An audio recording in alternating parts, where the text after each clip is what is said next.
All right, today we're diving into a really fascinating and, honestly, a super misunderstood archetype, the lazy, ambitious person. And no, this isn't about someone who just doesn't have any drive. It's actually about a kind of hidden power, a power that our society is, deep down, profoundly afraid of. So, what if the most dangerous person in the room isn't the overachiever, the workaholic, but the one who seems to be doing absolutely nothing?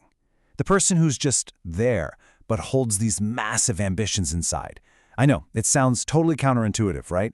But stick with me, because by the end of this, you'll see exactly why this person can be so terrifying to the status quo. Okay, picture this. You're in a coffee shop. Over in one corner, you've got Sarah. She's the classic overachiever, right? Laptop's open, she's typing furiously, color-coded planner right next to her. She's optimizing everything. Then you look over and you see Mike. He's just scrolling on his phone, kind of looks half asleep. Now, who are you going to bet on to change the world? I mean, 99% of people would say Sarah, for sure. But what if Mike is quietly putting the pieces together for an idea that could completely revolutionize an industry, all while Sarah's just updating her LinkedIn profile? See, this is where we get it all wrong. This is the heart of our misunderstanding, and it's why we so often bet on the wrong person. And that's really the uncomfortable truth, isn't it? We judge Mike. We look down on him because his very existence threatens everything we've been told success is supposed to look like. I mean, if he can actually achieve his massive goals without all that frantic, visible effort, well, what does that say about the exhausting race the rest of us are running? So, to really understand this, we've got to dig a little deeper into our culture's deep-seated fear of just doing nothing. Why are we so obsessed with being busy all the time? Well, the answer, as the great psychologist Carl Jung figured out, lies in the parts of ourselves that we'd much rather avoid. Jung had a name for this. He called it the shadow. Basically, it's all the parts of ourselves that we push down, that we repress. And in our modern, hustle-obsessed culture, maybe the biggest, darkest part of that shadow is the fear of being seen as lazy, of being seen as worthless. We are genuinely terrified that if we stop moving for even a second, we'll discover that we have no inherent value. So all this talk about the grind and hustle culture, it's not really about getting more done, is it? It's a performance. We're all performing productivity to try and prove to ourselves and to everyone watching that we matter. We're running away from our own shadow, scared to death of what might happen if we just stop. But the lazy, ambitious person, they aren't running. And that, right there, is what makes them so unsettling to the rest of us. And Jung's insight here is just so profound. Think about it. If that person who seems to be doing nothing really irritates you, that irritation, it's a mirror. It's pointing right back at your own fears. The fear that maybe, just maybe, you've been sacrificing your own peace of mind for a set of rules about success that aren't even true. Okay, so this is where we completely flip the script. We're going to move away from this idea of societal fear and talk about the actual superpower of this archetype. Because what looks like laziness on the outside is actually the mind doing its most profound, its most creative work on the inside. And this quote from Jung just illustrates the point perfectly. True creation, the real breakthrough stuff, it doesn't come from forcing it.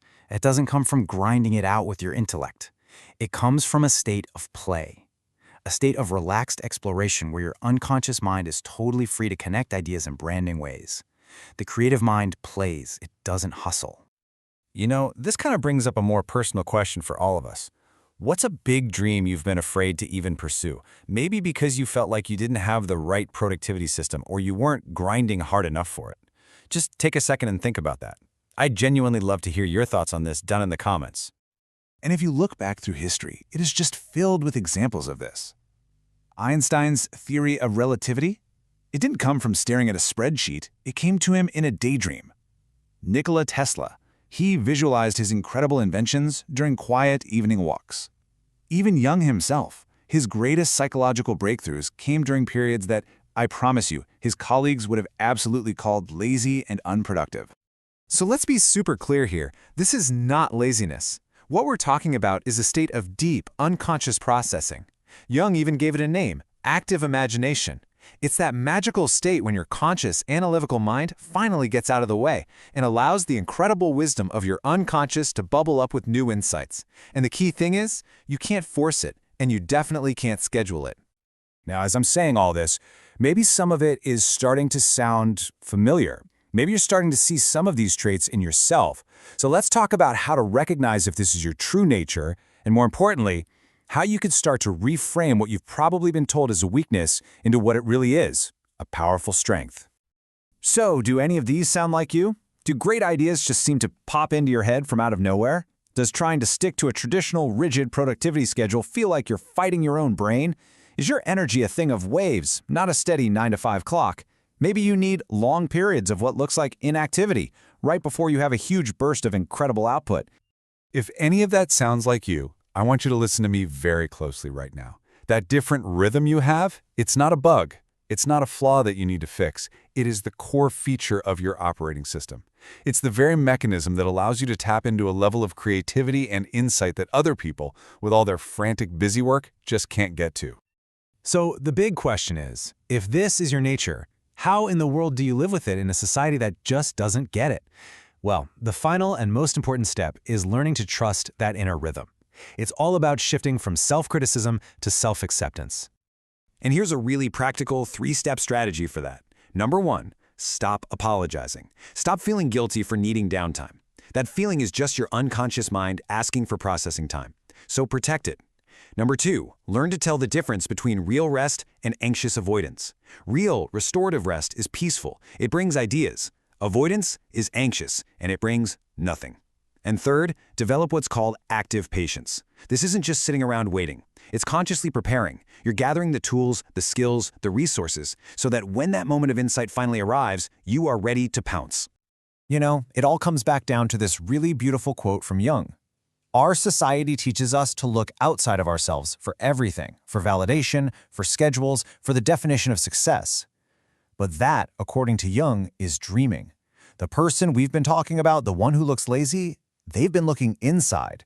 And that is the path to awakening, the path to your true, authentic power. So in the end, the lazy, ambitious person isn't a problem that society needs to solve. They are a possibility that needs to be realized. They represent a totally different and maybe a much more sustainable and authentic way of relating to time, to creativity, and to our own potential. And that, right there, is exactly why they're feared, because they prove that another way is possible. Maybe the most ambitious thing any of us can do is to simply have the courage to trust our own unique process. If any of this resonated with you today, I'd invite you to subscribe to Mindscope Philosophy. We're always exploring ideas that challenge the way we think. Thanks so much for joining me.